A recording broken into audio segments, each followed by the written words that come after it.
Phela mawubhala incwadi kuba nesingeniso. Kuba nesibingelelo isingeniso bese kuzoba nendikimba. Zonke lezi zinto zandulela ini indikimba. Kuyo yonke lencwadi kunesiphetho ekugcineni. Kodwa kuyo yonke lencwadi indikimba iyona mdlalo ofanele uyibambe ngempela. Yonke ndaba ofanele uyenze kanjani? So indaba yokushukela is not the matter yokuma nje just phambi kwabanye. Fanele wazi ukuthi wakhani yini, what is it that you are building?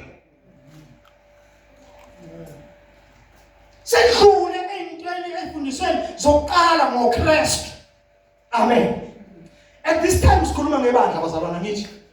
Yeah, siyazi ukuthi masikhuluma ngoKristu kwesikhathi kukhonjwa uJesu Kristu. Amen. But at the same time we understand ukuthi makukhulunywa ngoKristu akusakhulunywa ngoKristu uJesu Kristu kodwa kukhulunywa ngoKristu oyibandla. Amen. uKristu oyibandla.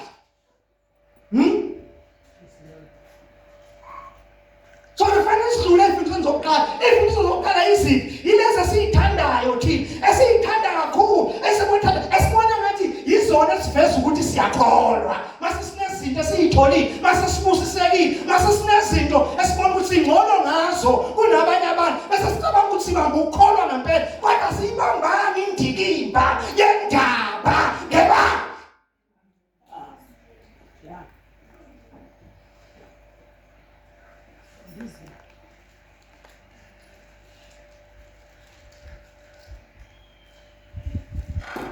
Amen. Yabona uNoah washumayela ayishumayela uNoah abantu shoda lekhehla lehla sebebona mama lisikama kusathatha imali yabo banandaba baholela banandaba kodwa lekhehla yazehla wena ngobayibona le umvula eyakeyana nje buka indaba zakithi ukuthi zingakanani. Buka thina yini lo mvule emavana le ndaba zakithi thina siyogijima sikhwele entabeni buka imithi yangakithi ukuthi ingakanani yini le mvule engana amanzi afike lapha phezulu esicokweni siyogijima sikhwele emthini. Kodwa bahamba safika isikhathi sikaNkulunkulu esishiwo uNkulunkulu, safika isikhathi sikaZonke abangalalela abantu noma ke sebethola umusa thiwa umkhumbi ngese wakhiwe ngenani emkhunjini. Ngenani kuphi? Emkhunjini. Abangalala abanzalaleli ilwane la unowathatha ngathunga. uNkulunkulu wayesethi lethi sikhiye ke ngobona uzobafundeli labantu. Thatha imisikhiye, wathatha isikhiye. Amen. Lalo bazalwane kusisikhathi la uNkulunkulu ezothatha khona isikhiya ngizobazalwane. Kusisikhathi la uNkulunkulu azothi khona uNkulunkulu now enough is enough. Isikhathi sokuthi gcwaliseke izinto manje. Isikhathi sokuthi kwenze njani? Gcwaliseke izinto manje uyobukuphi wena? Laba besikhathi sikaNoah, kwathi noma sesifika yaqala imvula yana bayijwayele phela imvulini nje kodwa uyana hayi kusasa kuzobalela kusasa kuzokwenzeka ukuthi kwasho ukuthi liyaqhubeka liyana ngathi ngiyalibona liye emadolweni ngathi ngiyabona amanzi eyala imini ngiyabona amasaqala lisana eqale ngene endlini ngemnyama ngathi ngiyabona amakhosikazi akhuthele nami ndisho iyena webani nami ndikoza egcina babona ukuthi yazi ngathi lapho ungena amanzi endlini kusabaluleke ngathi kuyimpilo yami ebalulekile manje.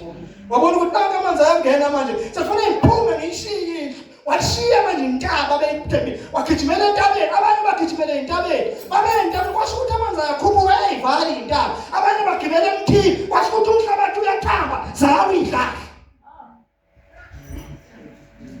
zawidla abantu banamathemba banawo kodwa likhona ithemba elimiswe uNkulunkulu.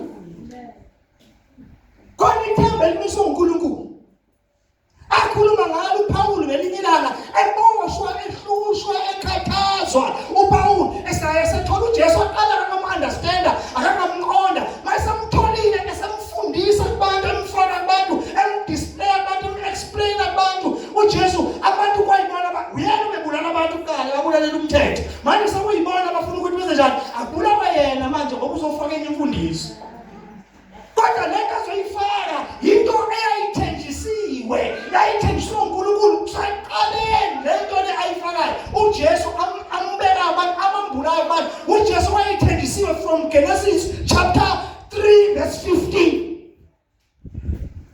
Uthi kama ephandula, uthi mina namhlanje ngimangalele. Mina ngiyamangala ngoba ngimangalela ngenxa yethemba lesethembiso esathenjiswa Baba. uJesu akasiyo umlungu njengoba abantu becabanga ukuthi umlungu. Amen.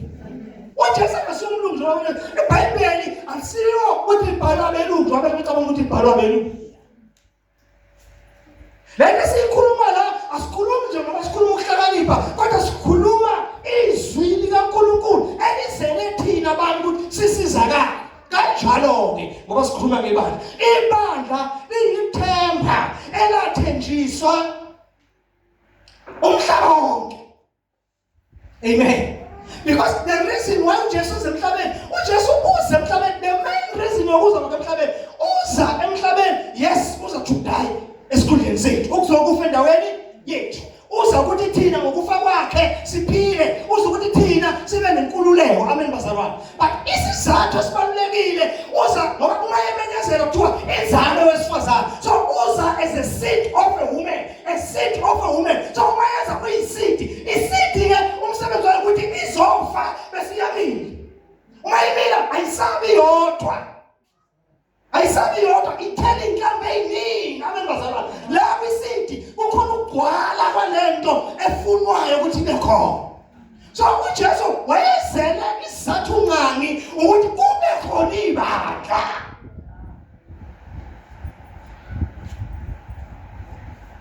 Amen.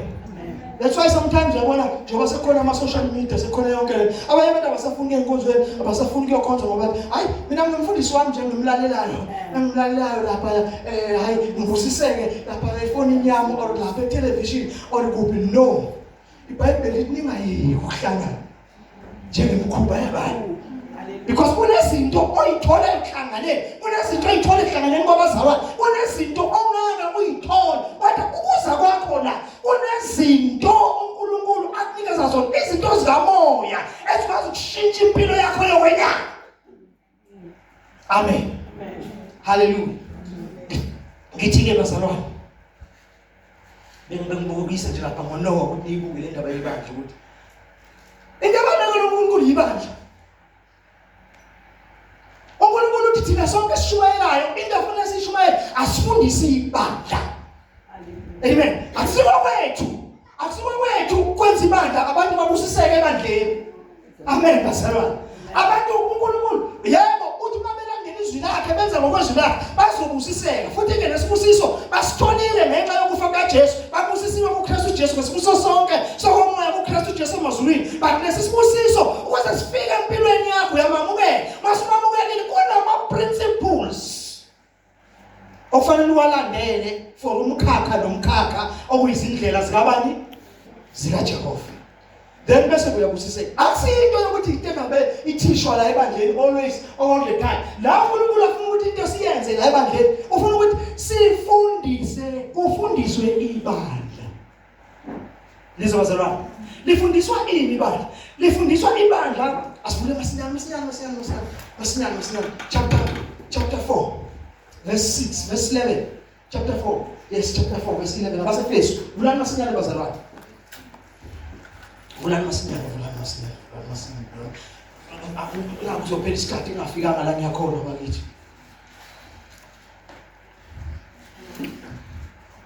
Ngamanye amagama umusukhulile. Mase unjani? Umusukhulile. Wadlula imfundiso zokuqala. Awujabuliswa yinoma ngabe yiphi intshumayelo. Hallelujah. Kodwa ujabuliswa ukuthi lento efundiswayo yilento ezokusiza, ilento efunwa uNkulunkulu nakuthi masiyazi sonke njengebandla. Hayi bazalwane, ibandla liyisizwe sikaNkulunkulu. Ibandla liyini? Isizwe sikabani? Ibandla liyisizwe sikaNkulunkulu. But lesizwe sikaNkulunkulu esibandla yisizwe uNkulunkulu esikwazi ukwamukela wonke umuntu obuya ebuzweni bakhe ubuya umZulu, umXhosa, umRashiya, umMelika, umbani. Uma sewusebandleni isizwe sikaNkulunkulu lezo okuhlangene khona zonke imindeni yomhlaba. But nemindeni yonke yomhlaba seyinosiko lwakhona lokuphila abantu bazalwane. Wena siko lakhona lokwenza njani? Lokuphila. Asaphili noma kanjani. Uyamshiya uZulu wakini, uyamshiya uXhosa wakini, uyawashiya amasiko akini ngoba isizwe nesizwe sinosiko laso kithi. So nathi njengebandla isizwe sikaNkulunkulu sinosiko lwethu. Lolu siko lwethu bazalwane, lolu siko lwethu esinalo thina. Masenza lona siyakhonza. Amen. Senza bazalwane? Siyakhonza. Senza njani? Siyakhonza. Abantu bonke sonke isizwe masenza usiko lwaso siyakhonza. AmaZulu manje usiko lwaso lenza njani? Ayakhonza. Amen. Ayakhonza but awakhonza uNkulunkulu ngoba akuyona indlela kaNkulunkulu.